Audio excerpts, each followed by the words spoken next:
morning po sa inyong lahat. So ako ay mag-flex lang kung paano ako gumawa ng juice para kitain natin po kayo. So ito lagi yung ginagawa ko guys, itong carrots juice. Ayan. Tapos hinahaluan ko lang po ito ng isang stalk ng celery. Pinatulputol ko lang at hinalo ko na rin yung dahon. So ito yung ginagawa ko everyday. Carrots kasi mas mura yung carrots guys. Nabili ko ito sa palengke ng 30 pesos lang guys. Kasi meron ng ganyan guys. Oh, pero mga malalaki siya. Yung parang may ganyan lang siya. Pero hindi po siya malambot. At yung kasi hindi malambot, okay yun guys. So magkakatas pa rin yan ng carrots. Lalabas pa rin yung katas ng carrots guys.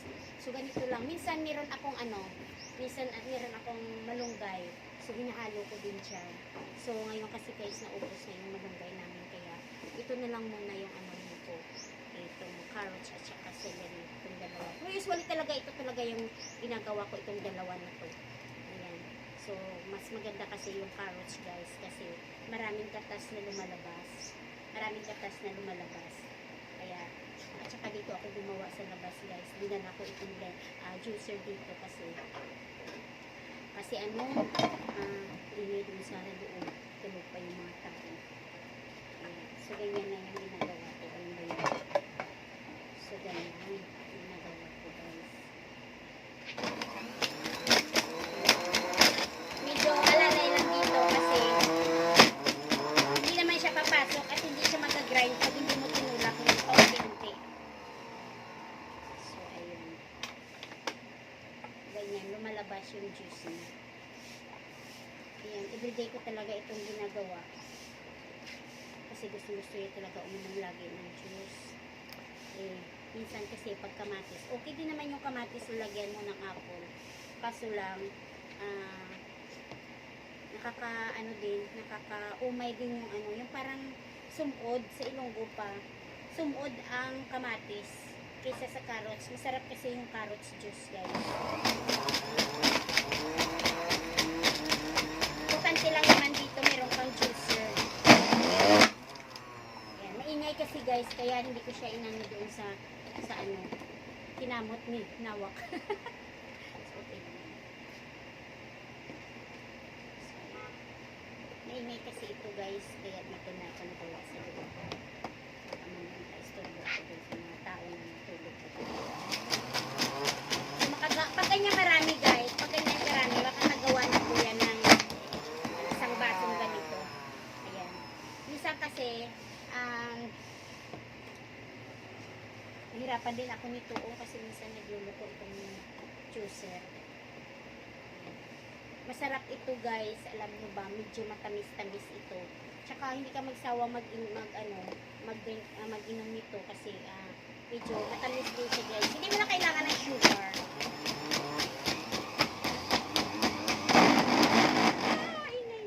Ganyan siya kaingay guys. Kaya ganyan siya kaingay. Kaya hindi ako mag-inom doon sa loob. Ayan. Isang stock lang ang ginagawa ko nito guys. Kasi siya guys, yung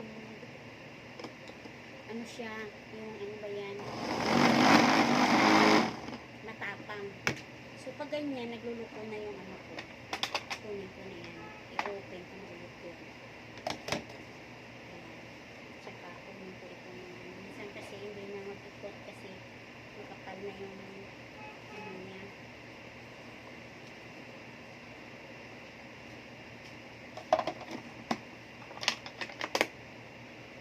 Yan ang problema dyan kasi minsan nagluluko itong aking blender. Yun lang sa himas to. O,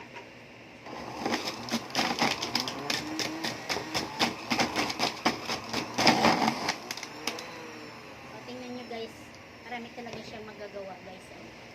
Ayan, tingnan nyo. Ayan. Mura na, marami ka pang magawa. Kaya pag kamatis kasi, pag sobrang dami ng kamatis kasi guys, yung gagawin ko, okay din naman yun. Kaso lang yung kamatis, medyo malasahan talaga yung asin niya. Pero pag carrots juice guys, sarap talaga yung lasa ng carrots juice.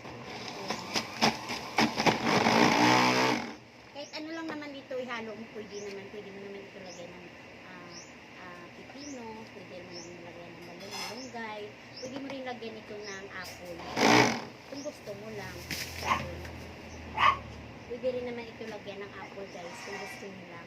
Pero ako guys, para medyo hindi masyado para hindi ako masyado mapamahal, ang ginagawa ko carrots na lang at saka kung hindi malunggay, celery yung pinahalo ko dito guys. Siyempre everyday mong gagawin nyo guys. So medyo doon. Siyempre everyday mo itong ginagawa.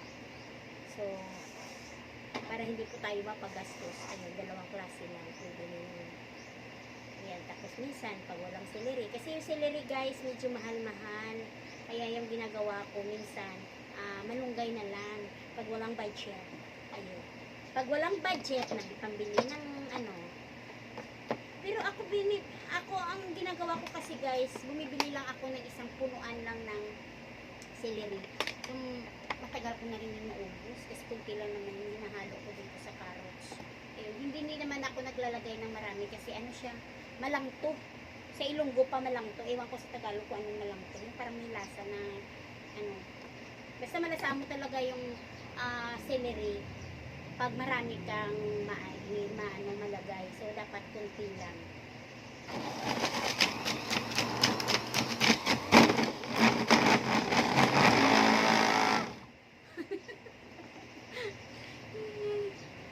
Tama na yan. Ayun. So, ganito karami yung ayun, meron pa. Pigain natin.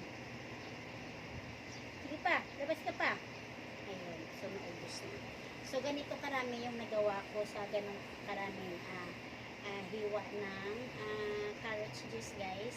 So, ito pwede na ito direct na ipainom sa kanya. Tapos, minsan, ginagawa ko, sinasala ko po yan para yung mga, pero minsan hindi na. Usually talaga pinapainom ko na lang ito ng diretso sa kanya. So, kahit ako mag-inom ako nito, guys, bago ko ibigay sa kanya, nag-inom ako ng konti. Sarap talaga guys pag carrots juice. Try niyo po.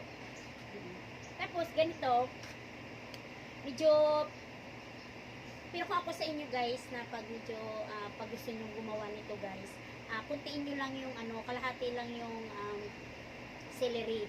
Kasi siya, mas gusto niya yung malasahan niya yung celery, pero hindi po sobrang dami. So, kayo, syempre, pag gusto nyo i-try ito, kagaya nito na panood nyo, gusto nyo gayahin, kunti lang yung celery na ilalagay nyo guys. Tapos pwede nyo lagyan din ng apple ito. Kung anong gusto, mga beets or mga pipino, pwede rin ihalo dito. Kahit basta pwede mo siya makuha ang broccoli, basta pwede mo siya makuhaan ng katas, pwede. Lagyan mo ng lemon, lagyan mo ng ginger, kung anong gusto mong ilagay dito guys. Ayun, pag marami kang budget, so ayun, laging ganun ang gagawin mo. Mas maganda. Pero pag budgeted naman po yung money, ayun, sa ating bulsa. So, ganito lang ang gagawin niyo guys. So, yun lang guys. Maraming salamat sa panonood. At sana lagi po kayo manonood sa aking reels. Kaya at sana wag po kayong magsawa. Kahit alam niyo nakakaumay na yung aking mga videos. Pero, sana suportahan niyo po ako lagi. So, maraming salamat po sa inyo. At, siyempre, salamat po sa inyong suporta. Malaking tulong na po sa akin yung panonood ng aking mga videos. So, kahit nakaka-umay na, hayaan nyo na. Support na lang. Pero pag ayaw nyo rin guys, okay lang naman guys. Hindi naman, wala to pilitan guys ha. Wala to pilitan. So, ayun. Basta ako kasi guys, nagre-reels talaga ako guys. Nag-enjoy talaga ako dito guys. So, mapunto ko lang. Ayun.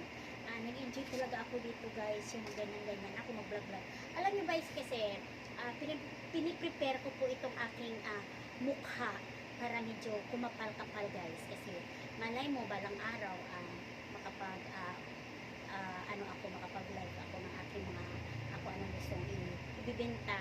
So at least, medyo makapal-kapal na yung aking mukha. Ayun. So ngayon kasi guys, medyo hindi pa masyado makapal, kaya sinasanay ko na yung aking ayun. Sige lang bala. Support na lang kamuda bala. Bye share na lang ako mga content kung anong mga content ko da. Basta importante naga-likes ka mo. Naga-like, naga-heart, oh. Mas mayo gani kung mag-comment ka mo kag i-share niyo yaks. Bye!